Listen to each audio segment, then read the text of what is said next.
जीवन बगिया ऐसी उलझी, फूलोगे कम कांटे ज्यादा। सिमटा जीवन डूबी सांसें, आना है तो अब भी आ जा। यदि आपने अभी तक अंतिम अध्याय नहीं देखा है तो मैं आपसे विनती करूँगा, कृपया करके अंतिम अध्याय देखें। उसके बाद ही इस अध्याय में प्रवेश करें।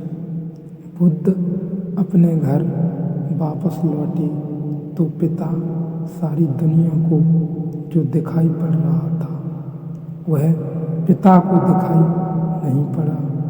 सारी दुनिया अनुभव कर रही थी एक प्रकाश, दूर दूर तक खबरें जा रही थी, दूर देशों से लोग आने शुरू हो गए थे।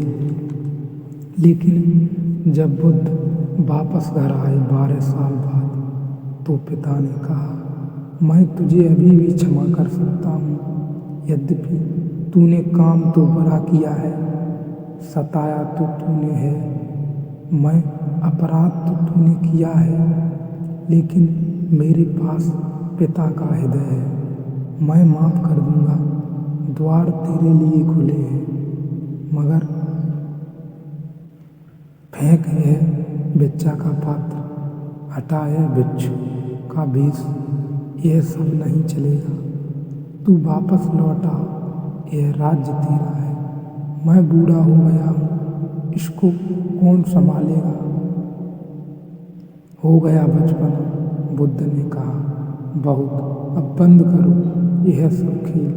बुद्ध ने कहा, कृपा कर मुझे देखे तो जो गया था वह वापस नहीं आया है, यह कोई और ही आया है। जो आपके घर पैदा हुआ था वही वापस नहीं आया है, यह कोई और ही आया है। बीज फूल होकर आया है, गौर से तू देखो। पिता ने कहा, तू मुझे सिखाने चला है, पहले दिन से जब तू पैदा हुआ था तब से तुझे जानता हूँ। किसी और को धोखा देना, किसी और को समझा लेना, भ्रम में डाल लेना, मुझे तू भ्रम में न डाल पाएगा।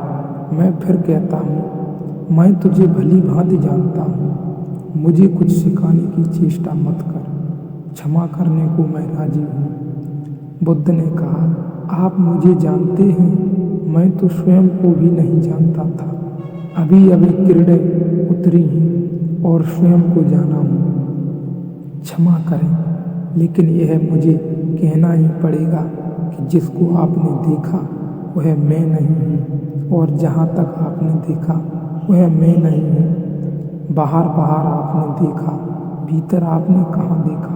मैं आपसे पैदा हुआ हूँ, लेकिन आपने मुझे निर्मित नहीं किया। मैं आपसे आया हूँ, जैसे कोई एक रास्ते से राहगीर आता है, लेकिन रास्ता और राहगीर का क्या लेना देना।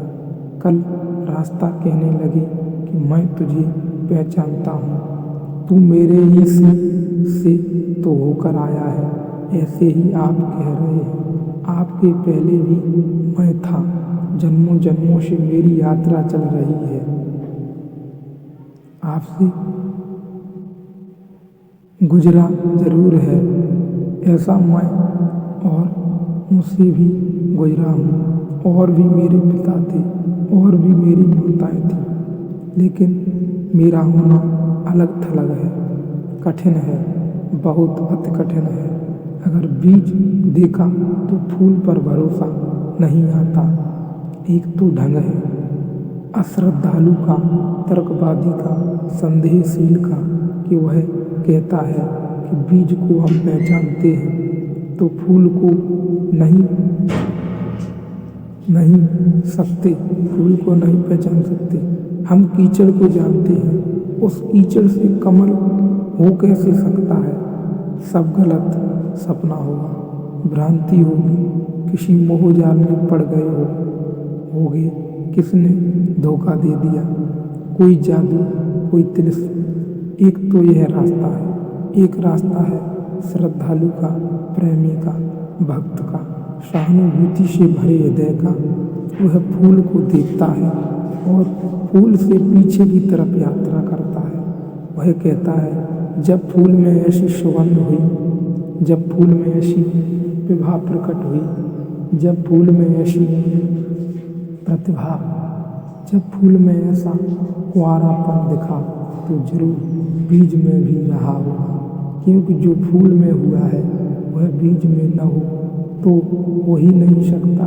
ये सारी कथाएं घटी हैं, ऐसा नहीं। जिन्होंने अष्टावक्र के फूल को देखा उनको यह ख्याल में आया, जो आज हुआ है वह कल भी रहा होगा, छिपा था, अब गुंथित था, पर्दे में पड़ा था, जो आज है, अंत में है, वह प्रथम भी रहा होगा। जो मृत्यु के क्षण में दिखाई पड़ रहा है वह जन्म के क्षण में भी मौजूद रहा होगा, अन्यथा पैदा कैसे होता। तो एक तो ढंग है फूल के पीछे की ओर देखना और एक है बीज से आगे की तरफ देखना। गौर से देखो तो दोनों में सार सूत्र एक ही है, दोनों की आधार भित्ति एक ही है, लेकिन कितना जमीन आसमान का अंतर हो जाता है। जो बीज वाला है वह भी यह कह रहा है कि जो बीज में नहीं वह फूल में कैसे हो सकता है, यह उसका तर्क है। फूल वाला भी यही कह रहा है, जो फूल में है वह बीज में भी होना ही चाहिए। दोनों का फर्क तो एक है, लेकिन दोनों के देखने के ढंग अलग है। बड़ी अड़चन है। मुझसे कोई पूछता था कि आपके साथ बचपन में बहुत लोग पढ़े होंगे, स्कूल में, कॉलेज में, वे दिखाई नहीं पड़ते, वे कैसे दिखाई पड़ सकते हैं? उनको बड़ी अड़चन है, वे भरोसा नहीं कर सकते, अति कठिन है। उन्होंने कल ही मेरे पास रायपुर से किसी ने एक अखबार भेजा था।